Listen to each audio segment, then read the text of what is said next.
Bonjour.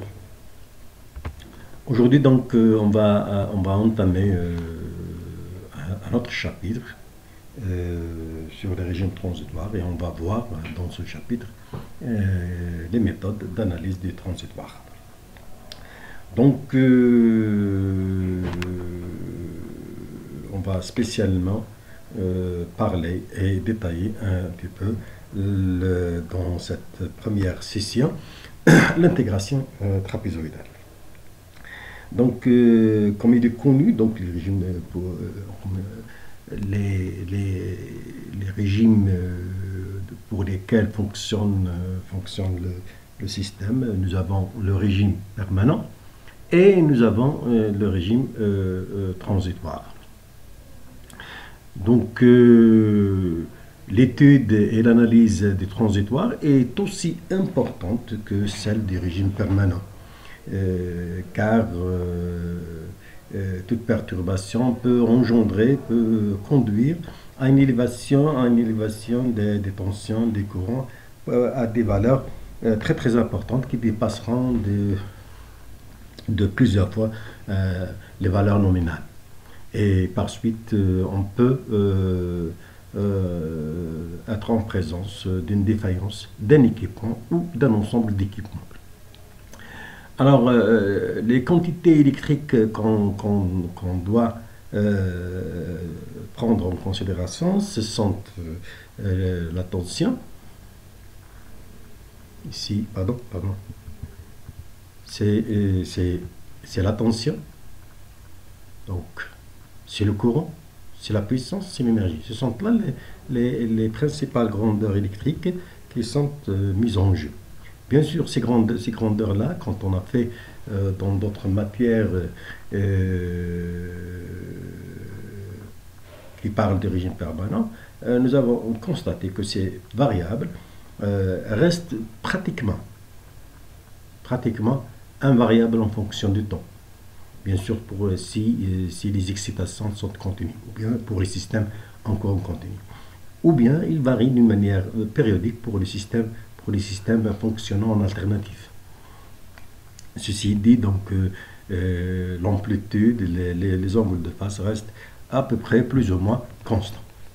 Au contraire, maintenant, pour les régimes transitoires, ces paramètres-là, ces grandeurs électriques, ils varient d'une manière non périodique, donc d'une manière apériodique. Donc là il se pose le problème. Donc, revenons maintenant un petit peu à la définition qu'on avait faite dans les chapitres précédents. C'est qu'un transitoire, c'est quoi? C'est un passage donc d'un état permanent à un. Donc le système fonctionnait en régime permanent 1, qu'on peut caractériser d'ancien, ou bien avant tout changement dans le circuit, et il passe à un état permanent 2, et la durée de ce passage, et bien sûr, et ce passage, c'est le transitoire. Donc, pour analyser ce transitoire, nous avons plusieurs méthodes, donc parmi lesquelles la méthode classique, la méthode de Fourier, la transformée de Fourier, la transformée de Laplace, et l'intégration trapézoïdale. Donc, les trois premières ont été déjà faites dans d'autres matières, donc il suffit de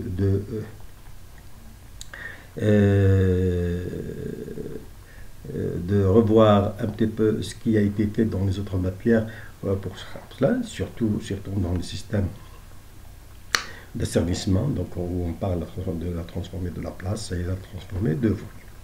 Donc dans cette session-là, on va spécialement détailler un petit peu l'intégration trapézoïdale qui est quand même un petit peu qui n'est pas utilisée couramment dans le régime permanent. Alors, qu'est-ce qu'on fait? Pourquoi choisir cette méthode-là d'analyse des régimes transitoires? C'est tout simplement parce que c'est une méthode très très robuste et aussi c'est une méthode qui est utilisée par le logiciel ATP-MTP. Et ce logiciel, comme on l'a déjà vu, c'est le logiciel qu'on va utiliser Et c'est un logiciel très spécialisé dans les régimes transitoires. Transitoires. Donc ce logiciel-là, il utilise justement l'intégration trapézoïdale comme moyen de calcul et d'analyse de ces régimes-là. Alors, en définition, c'est quoi cette intégration trapézoïdale? C'est une méthode numérique, mais qui fait la résolution d'une manière itérative. Et tout système électrique est régi par des équations différentielles. Donc, la résolution de ces équations différentielles elle se fait d'une manière itérative, donc pas à pas. Et dans ce cas, l'état inconnu, pardon, ici il y a une petite erreur que je corrige là au fur et à mesure. Donc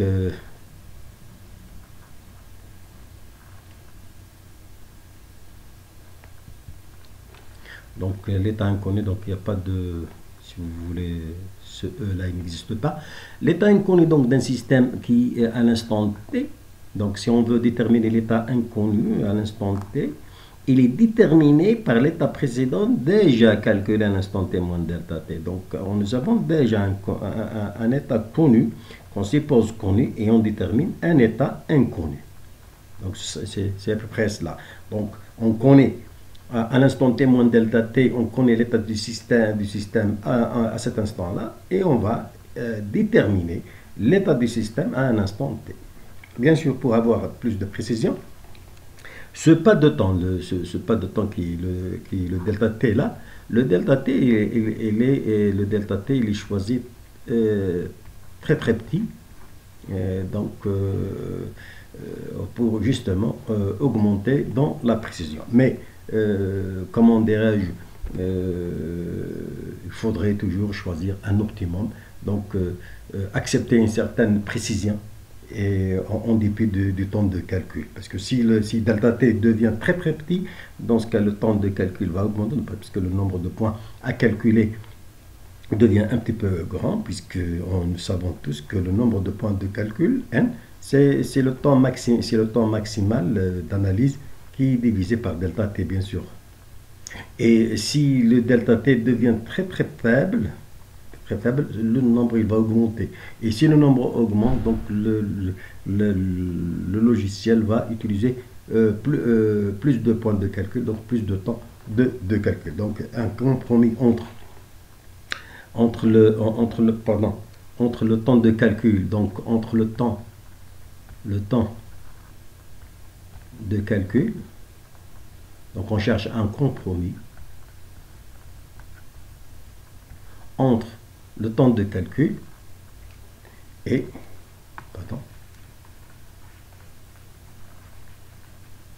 entre le temps de calcul, bien sûr, temps de calcul, t calcul, et la précision. Ok.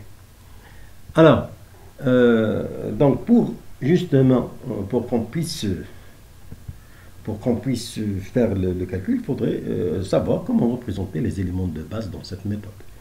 Donc nous commençons par la résistance. Donc une résistance possède un nœud d'entrée K et un nœud de sortie M. Elle a un potentiel par rapport à la Terre au niveau du nœud K et un potentiel par rapport à la Terre au niveau du point M. Elle a une certaine valeur de résistance appelée R et un courant IKM qui bien sûr, qui traverse cette résistance. Alors, en appliquant la loi d'Ohm, donc nous aurons cette expression-là de IKM de T, 1 sur R VK de T moins Vm de T. Et là le problème ne se pose pas, puisque la résistance n'est pas un élément de stockage, donc on n'a pas des valeurs précédentes. Les valeurs précédentes, la première valeur précédente à T moins delta T, elle est toujours presque nulle. Donc, pour l'élément de stockage appelé inductance, comme vous le savez, donc pour une inductance, c'est toujours, donc elle est elle est entre un nœud K, entre un nœud K, entre un nœud K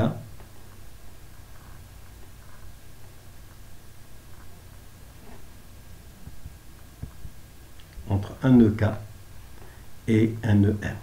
Et cette inductance, elle possède une certaine valeur ici. Donc, on a un potentiel par rapport à l'intervalle Vk de t, on va l'appeler Vk de t, un potentiel du nœud M par rapport. Donc, en partant de cette expression-là connue, donc V de t dans une inductance c'est LDI sur dt, alors, en partant de cette équation, on peut facilement retrouver donc, la dérivée de IKM Km de t, elle est égale, bien sûr, Vkm de t, ça, donc LDI sur dt, donc dt, donc 1 sur L,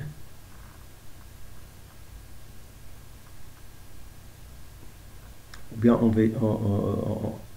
le LDI sur dt est égal Vkm de t dt.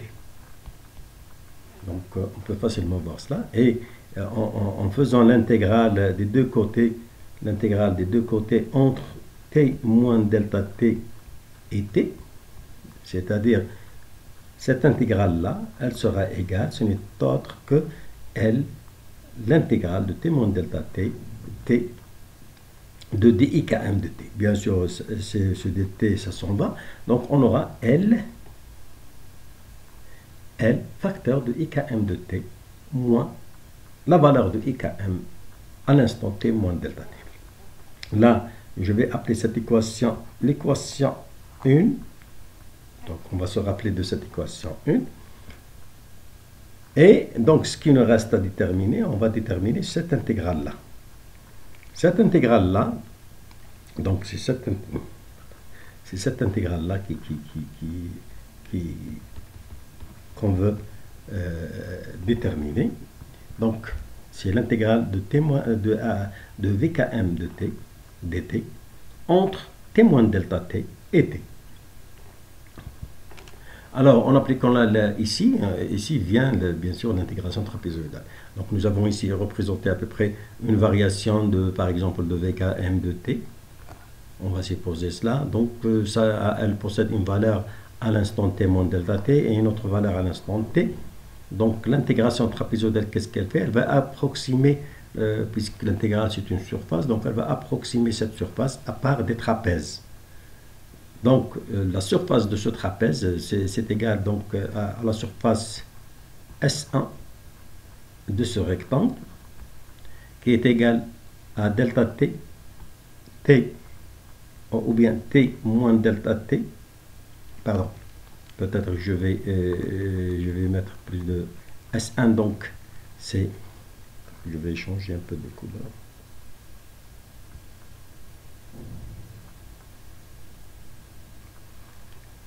Donc, c'est égal à cette distance-là. Mais cette distance-là, c'est quoi?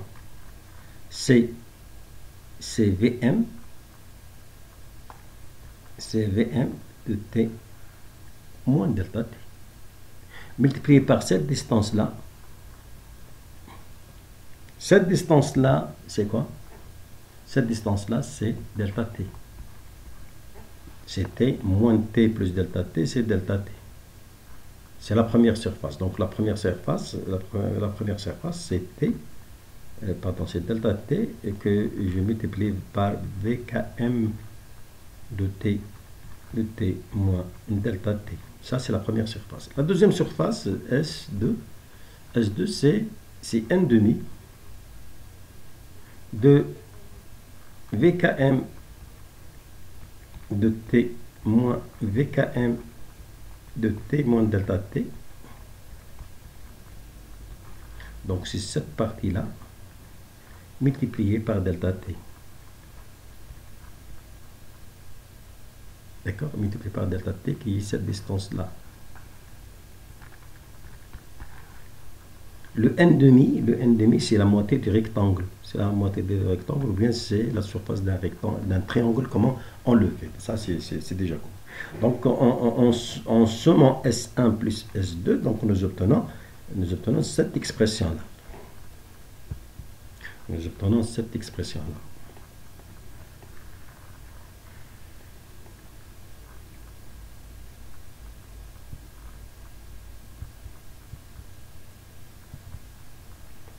D'accord? Et là, ça nous donne donc l'intégrale de t moins delta t, t vkm de t. Donc en réarrangeant le tout, donc on peut facilement savoir que cette intégrale-là, elle est égale. Et cette intégrale-là, elle est égale d'après l'équation 1 qu'on avait notée 1. Donc cette partie-là que je reprends ici, elle est égale à L facteur de I d'après l'équation 1. Donc je vais mettre là, je vais la noter ici, l'équation 2. Donc en faisant quelques gymnastiques mathématiques ici, et en réarrangeant un petit peu les équations, nous allons trouver que le courant IKM, on va déterminer IKM à partir de cette équation que je vais appeler l'équation 3, avec cette partie-là qui est égale IKM de T de L, T moins delta T, est égal à toute cette expression-là que je vais noter, c'est l'équation numéro 4. Donc ça, c'est l'équation numéro 4.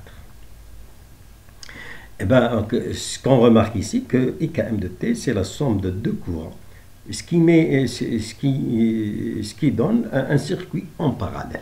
Un circuit en parallèle d'une source de courant appelée IKM L de T moins delta T, donc c'est ça, c'est le premier que c'est ça, c'est la source de courant, plus bien sûr une résistance ou bien une conductance représente par une conductance multipliée par Vk de T moins Vm de T, donc en appliquant la loi d'Ohm, donc une résistance comme on l'avait fait auparavant. Donc le premier courant, pardon, je ne sais pas pourquoi il fait cela, le premier courant là,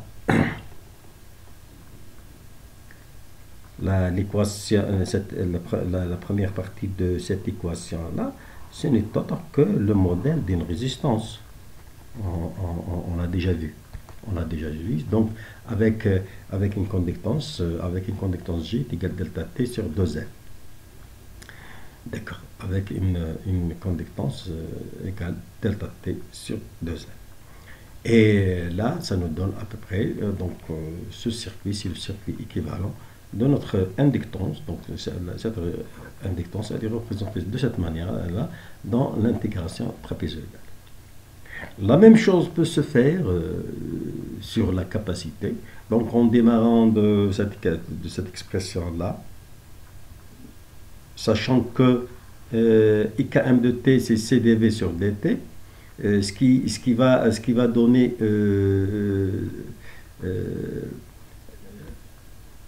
ici, ce qui va donner que d de Vk de T moins Vm de T, c'est égal à 1 sur C par IKM de T dt. C'est ça. Et en faisant, bien sûr, c'est la parenthèse, donc en intégrant entre T moins delta T et T, nous obtenons donc cette intégrale-là, T moins delta T et T. Donc la première intégrale, c'est ça, donc c'est la valeur de Vc de T à l'instant T moins cette valeur à l'instant T moins delta T.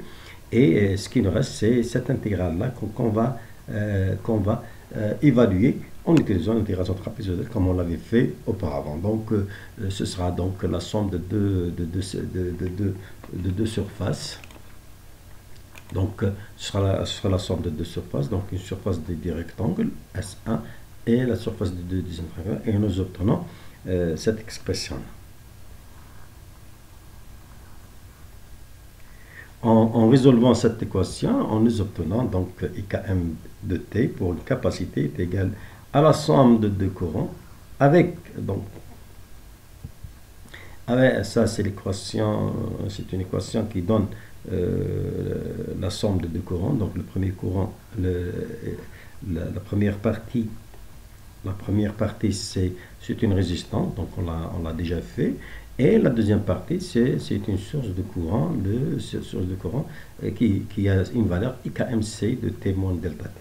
Avec IKMC de T moins delta T, qui est égal à toute cette valeur-là, pardon. Toute cette valeur-là. Donc là.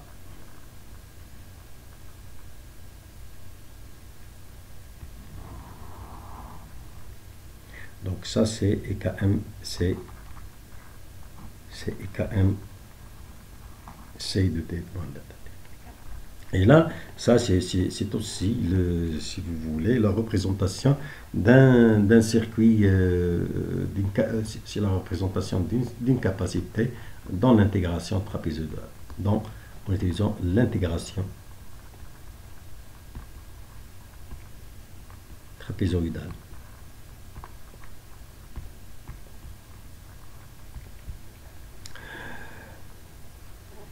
Une fois qu'on a essayé de représenter les éléments de base dans l'intégration trapézoïdale et voir comment ça peut être représenté, un des problèmes qu'on rencontre pour cette méthode, une des méthodes, donc c'est un problème bien sûr de convergence, est le suivant.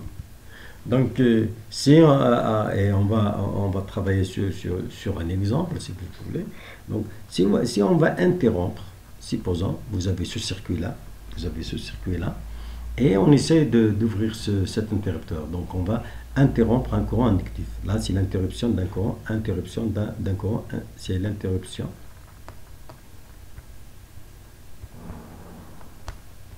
d'un courant.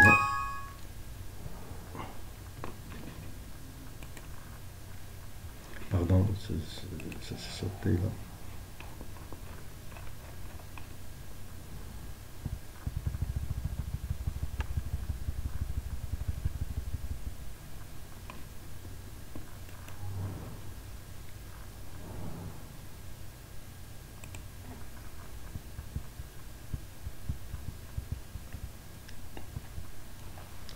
Donc, je continue, pardon. Donc, nous avons une interruption des courants inductifs. Je ne sais pas qu'est-ce qu'il est en train de faire, je ne sais pas.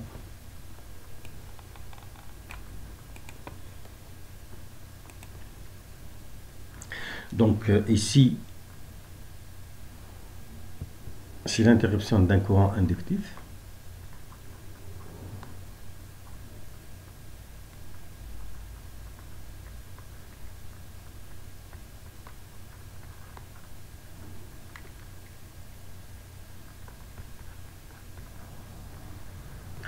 Et comment on le fait? Donc, vous avez, à titre d'exemple, donc ce système-là, donc qui est connecté au reste du réseau à travers cet interrupteur-là, et le caractère, c'est un caractère inductif. Alors, en ouvrant cet interrupteur, donc le courant s'annule. Donc, si on essaie de représenter I de t en fonction du temps, donc il avait certaines valeurs ici avant l'interruption, mais une fois que l'interruption a été faite, le courant il devient nul. Donc c'est ce qu'il a représenté par une ligne sur l'axe des x. Donc nous avons à l'instant 1, 2, 3, 4, 5, il est toujours nul. Maintenant, si le courant est nul, donc d'après l'expression de VL de t, cette partie devient nulle. Le courant est nul. Et ce qui reste, c'est que la tension VL de t à l'instant t, elle est égale à sa valeur à t moins delta t. Donc, la valeur de VL de t, elle est égale en valeur absolue bien sûr, à sa valeur précédente, donc à l'instant précédent, c'est-à-dire la tension à l'instant t est égale à Vl, à t moins delta t, mais d'une valeur, de valeur opposée.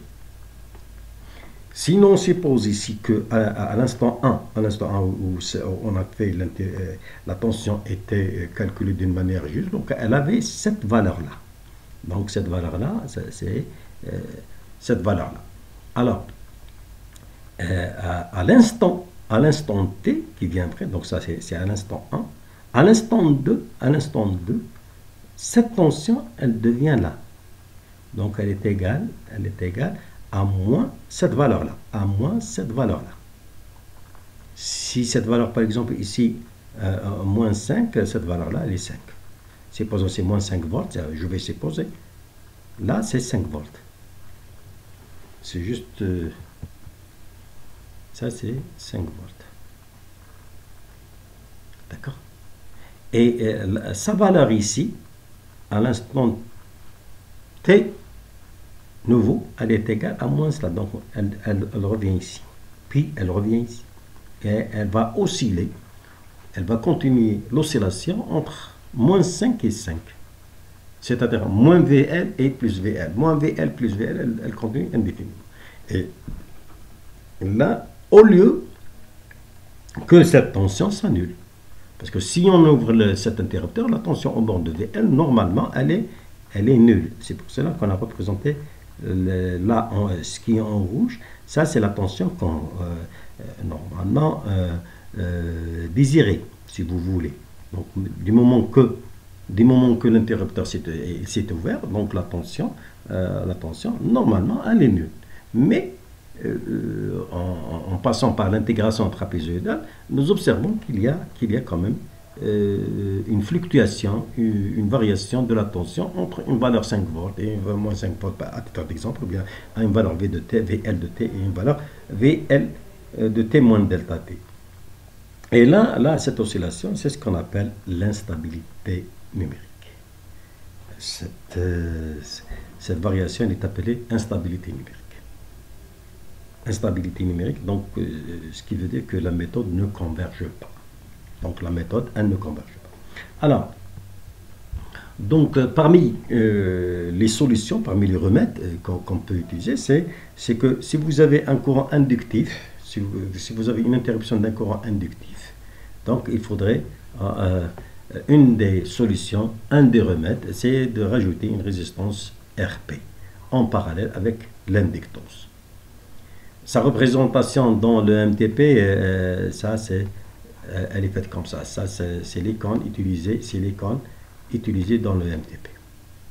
Et si le même problème a été observé pour les capacités, puisque c'est aussi un élément de stockage, sauf que l'inductance, c'est un élément de stockage dans le champ magnétique, et la capacité, c'est dans un champ électrique. Et la même constatation a été faite. Et pour un des remèdes, c'est de rajouter une résistance. En série ici. Cette résistance en série avec la capacité pour remédier à ce problème. Nous allons voir dans la session qui suit quelles sont les valeurs qu'on peut choisir pour RP, pour RS, afin d'améliorer dans la convergence du logiciel. Alors pour le logiciel, donc il utilise cette icône-là pour la capacité. Donc si vous rajoutez une résistance, il va rajouter une résistance RS. Donc dans le MTP, il y a un certain paramètre appelé Kp qui est multiplié par ici par delta t sur 2L, et ici c'est Ks multiplié par 2 fois C sur delta t.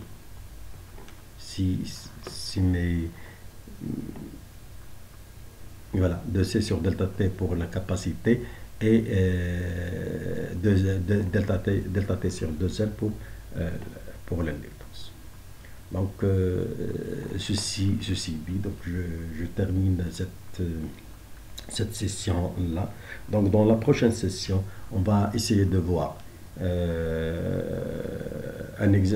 des exemples qui mettent